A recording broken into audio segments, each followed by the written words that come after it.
Anyway, back in the 20th century, in early 1981 in Dominica, there was a coup attempt against Eugenia Charles. This was completely unrelated to the Klansmen in the USA and was launched by Frederick Newton, the head of the Dominican Defense Force. Although Charles stayed in power, she now had a disloyal military, an ongoing war with the Dreads, and, internationally, strained relations with her neighbours. As a right-wing leader, she was worried about the left-wing coup in nearby Grenada, which removed Eric Gairy. And Gairy, by the way, was a very strange leader. He was accused of fixing a Miss World competition that he was a judge for, plus he had a fascination with UFOs. In fact, he once brought scientists to the UN to give a speech on the topic, and he largely clung onto power thanks to his private militia known as the Mongoose Gang, which often beat opponents with sticks. However, he was toppled back in 1979 by Maurice Bishop.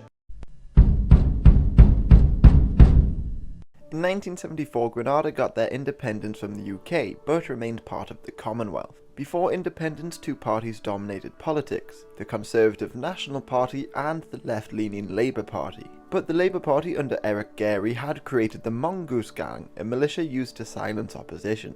Nevertheless, he had won the election of 1972, so he became Grenada's first Prime Minister, and he received aid from Chile's Pinochet. However, Maurice Bishop, a lawyer, set up an opposing group, the New Jewel Movement, a Marxist organisation. Despite uniting with the National Party, they lost the election of 1976, but because of the activities of the Mongoose Gang, many claimed the results invalid and violence began to break out in the streets. Then, in 1979, when Gairy was addressing the UN, Bishop and the New Jewel Movement seized power in a coup.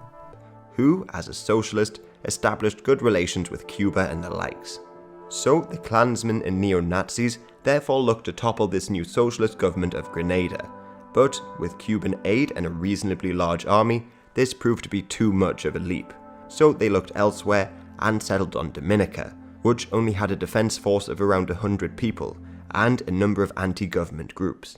But Dominica was quickly becoming home to a number of strange people and even stranger alliances. Sidney Burnett Elaine, for instance, was given the right to build an airport, hotel, and even an oil refinery. But he was a known gunrunner, and was working alongside apartheid South Africa. So Dominica was aiding the South African government by illegally supplying them with oil and the likes, bypassing international sanctions. But more than that, Sidney would later plan to overthrow the government of Barbados, but he was caught in Martinique. And in an interview, he later admitted that he had millions of dollars and planned to overthrow the governments of both Barbados and Dominica with the aid of the South African government. But how much the South Africans were really involved, it's hard to say, as Sidney himself is a complete mystery. There are some reports that he had connections with the IRA, further involvement in coups and uprisings across the Caribbean, and a lot more.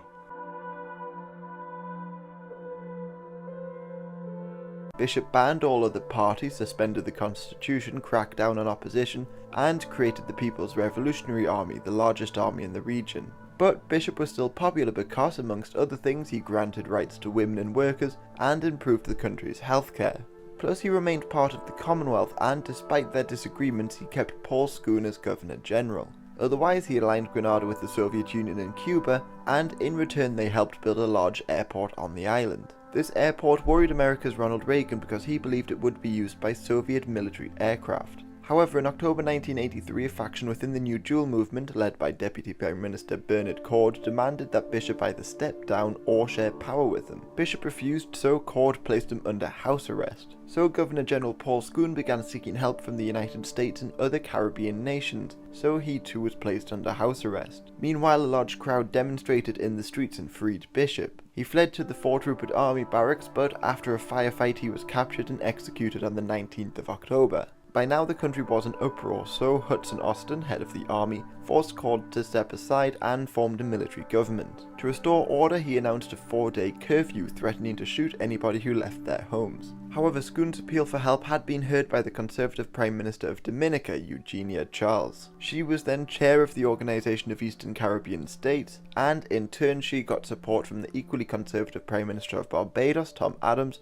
and Edward Seager of Jamaica. And the United States responded to their calls for aid and prepared to invade. However, many suspect that Ronald Reagan had planned to remove the communists from Grenada beforehand. So on the 25th of October, around 8,000 Americans and 350 Caribbean troops invaded Grenada. The Americans sent Marines to assault the northeast of the island, Navy SEALs, paratroopers and Rangers to attack the south, and Navy SEALs and Delta Force landed near the capital city of St. George's. Grenada had around 700 Cuban troops, and they had military advisors from communist nations like East Germany, the Soviet Union and North Korea. But they still only had a couple thousand troops and lacked the equipment to hold the Americans back. Paul Scoon was freed on the first day, and on the second day the Cubans were defeated near the airport in the south. And although there was some early resistance, by the third day this had largely waned and St. George's fell. Hudson Austin was sentenced to life in prison, Paul Scoon was reinstalled as Governor General, and the Americans remained in Grenada for a couple of months. The invasion was popular in America, but they faced backlash amongst the international community. For instance, Britain was angry because America had invaded a member of the Commonwealth,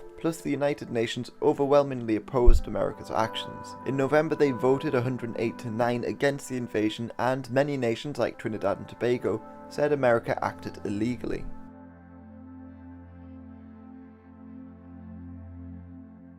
Therefore, Michael Perdue and Wolfgang Droger entered into talks with Patrick John and began to plan for their invasion.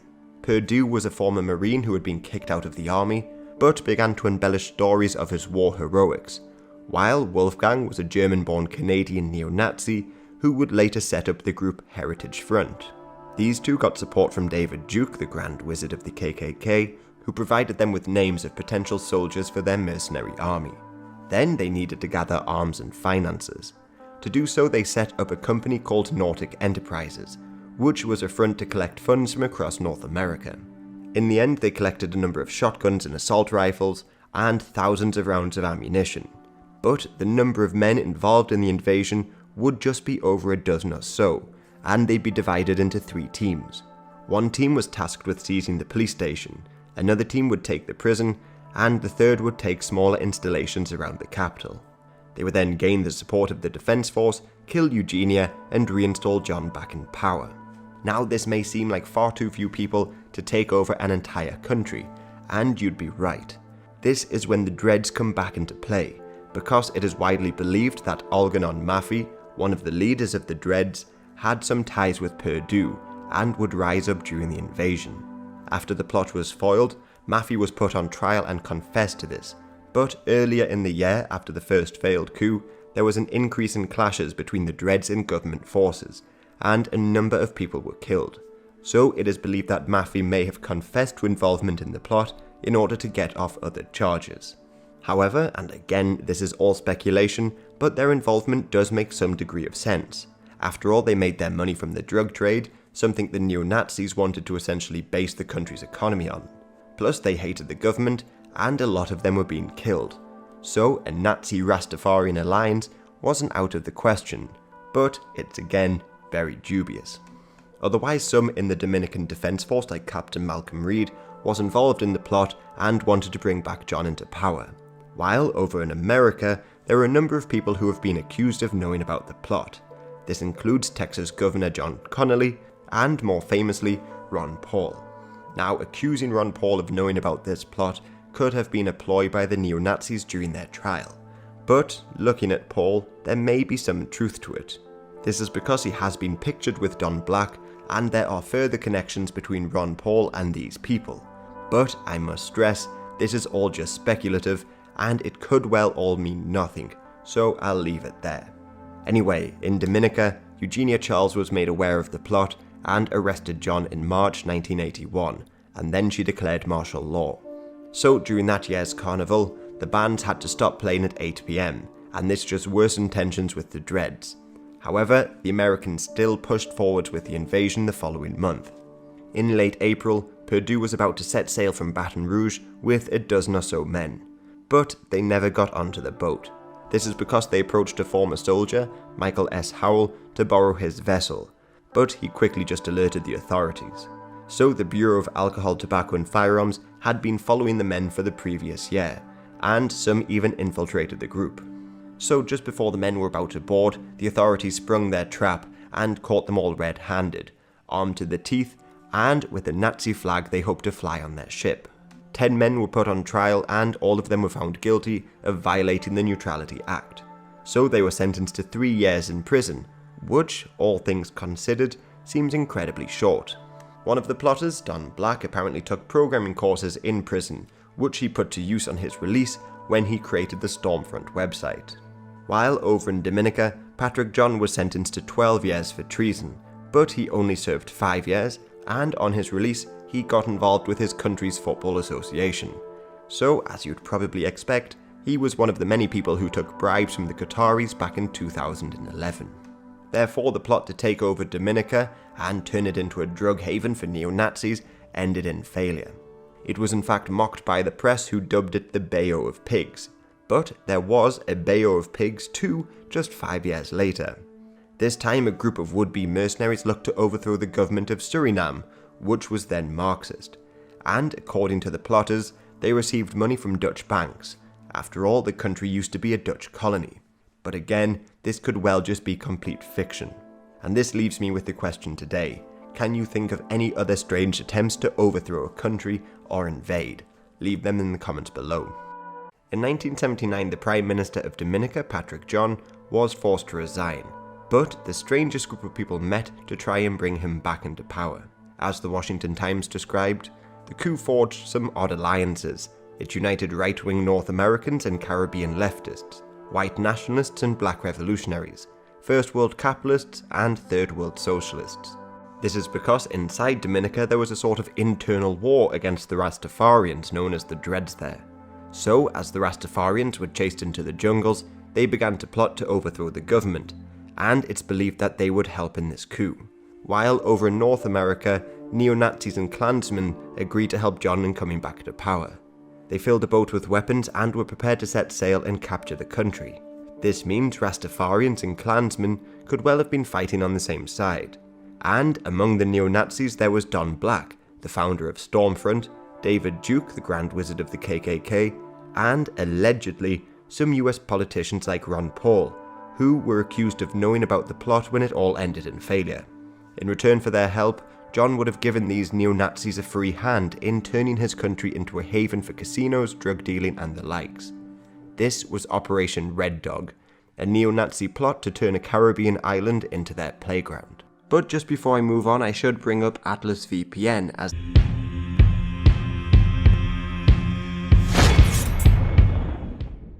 So, Dominica achieved their independence in 1978, but it was an incredibly poor island after years of depending on cash crops, which were constantly dropping in value.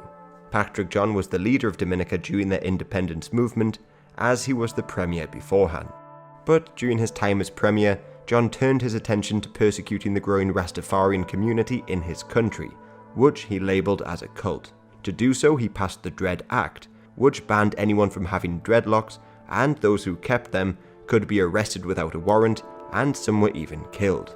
Rastafarianism had reached Dominica largely via the middle-class students who travelled abroad, and then it filtered down into the working classes. And, at least in John's eyes, there was some rationale in persecuting the community. This is because the Rastafarians broke off from the society at large. They made their money by, as you'd expect, growing marijuana. But Dominica is a small mountainous country with scarce farmland, so there were some clashes between farmers and the Rastafarians in the south of the island.